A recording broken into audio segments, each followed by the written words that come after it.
Какой опять берется? Там же столик у нас. Давай.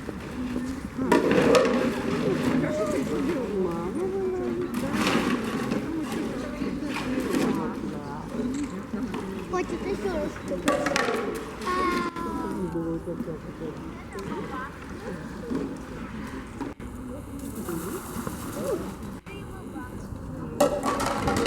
Тоже хочет попробовать.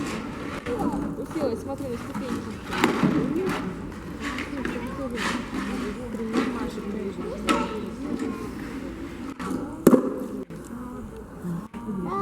Это вызвало что-то. Выбросил. А медвежонок не хочет, чтобы она уплыла от него. Лапки. Достал. Смотри, мам, достал. Да.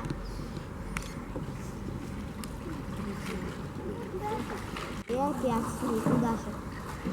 Уронил.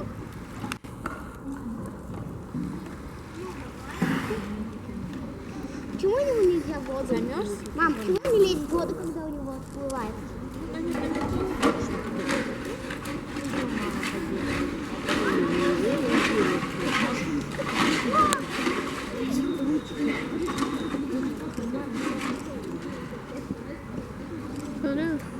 Ну так,